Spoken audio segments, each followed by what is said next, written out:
Makapa kadilma kana purqulqullu abeetakum Makapa kadilma kana purqulqullu abeetakum kabajamoo abbaa keenya luba Saamu'eel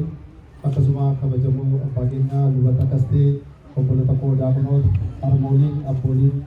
qeerroof qarreen akkasuma karaa sooshaal miidiyaa sooronni gurachaa jirtan maatii Faayisaa Addunyaa hundumti keessanii bakka jirtanitti nagaan Waaqayyoo isiniif haa baay'atu akkam turtanii akkam ooltanii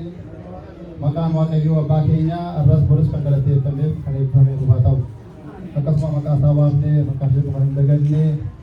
haadha Waaqayyoo dubaroo Maariyaam kan eebbifamteef kan galateeffamtee nuuf haa ta'u. Hundumti keessanii baga nagaan dhuftanii baga ayyaana Mikaa'ela waggaarraa baga raaftanii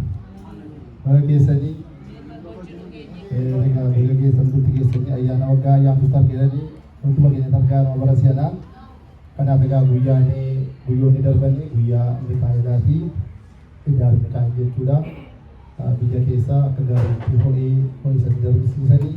ammas immoo yaadannoo isaa ta'anii jechuudha dandeettisii. Har'as immoo mazmuriin misbaageen kanuma Mikaa'elaati. Ergamoonni Waaqayyoo namoota sodaatan bukkee hin buufatu, namootas immoo hin fayyisu. Namoota sodaatan bukkee hin buufatu jedhe. Ergamoonni Waaqayyoo hin argaman akka namaa of hin ta'in isaanii hin nyaatanii hin dhuganii qilleensa keessa kan fayyadaman yookaan immoo kan deemanii hin argaman jechuudha nu gidduu jiru taa'anii.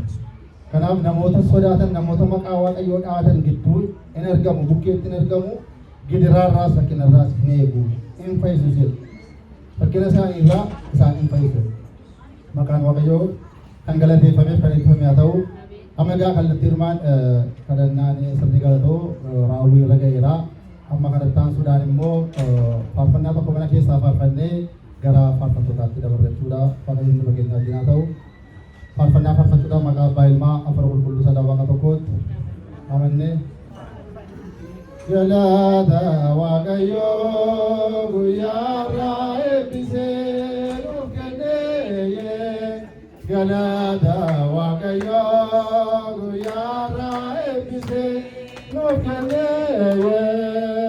bakka jirurraa nu waame kaayyoonaan nu gahee bakka jirurraa nu waame kaayyoonaan nu gahee bakka jirurraa nu waame kaayyoonaan nu gahee bakka jirurraa nu waame kaayyoonaan nu gahee galata Waaqayyoo guyyaarraa eebbisee galata Waaqayyoo guyyaarraa eebbisee nuuf kennee bakka jirurraa nu waame kaayyoonaan bakka jirurraa nu waame kaayyoonaan nu gahee bakka jirurraa nu waame